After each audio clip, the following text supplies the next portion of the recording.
and mentioning the three things: your blood, your wealth, your property. وَأَمْوَالَكُمْ haram. That means the wealth of a Muslim brother is forbidden for you, whether it's stealing, whether it's deceiving him, cheating and buying and selling, taking money without the right to do so. This is something that is haram and is sacred, not to transgress these limits and abuse one another by taking their wealth without the right to do so. People might have all kinds of ways to justify it for themselves, but it's not permissible to take the wealth of others whatsoever, as the Prophet ﷺ said. And why this hadith in this chapter is because of the third one. وَأَعْرَاضَكُمْ. أَعْرَاضَكُمْ means your honor and dignity. Al-ird is basically yourself, your being. So since the physical being is mentioned, which is your blood, since your property, which is your wealth, is mentioned, so whatever is left is what? Because the human beings are not just physical beings, but there's something beyond that, which is basically your honor and dignity.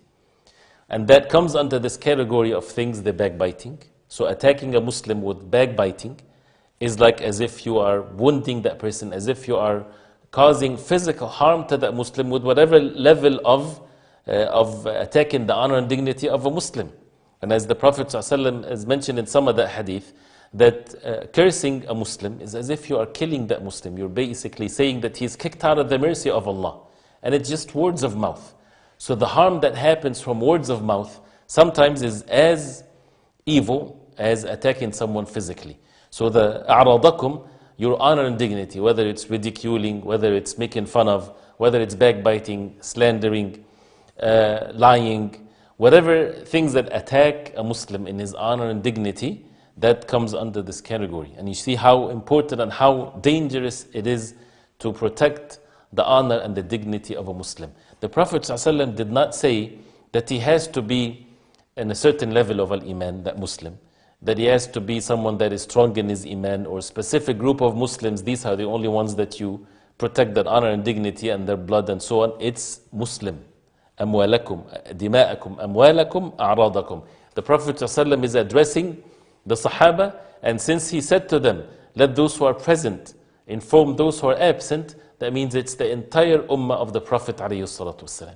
So when a person hears this and knows that there is consequences to one's action, and in the Day of Judgment people would never let go with injustices, with matters of physical harm or matters with properties and with the honor and dignity, and of course one of which is in the subject of this chapter with matters of al-ghiba. How many times a person backbited someone?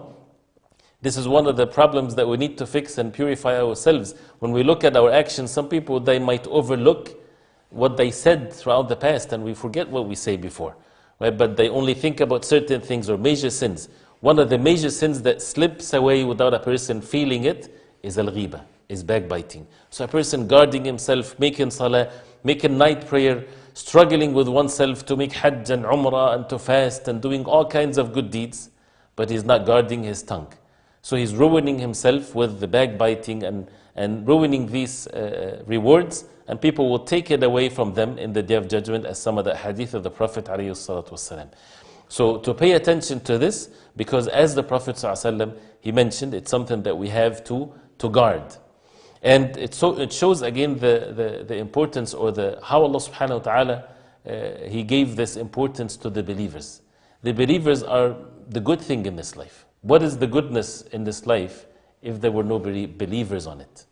You know that the Day of Judgment will occur when there is no believer on the face of earth. When all of them will die, Allah subhanahu wa ta'ala will take their souls away, and then the Day of Judgment will occur on the worst of the people, when the name of Allah is not mentioned. So as the ulama, they say that those who are keeping the earth intact, the fact that the presence of the believers on it.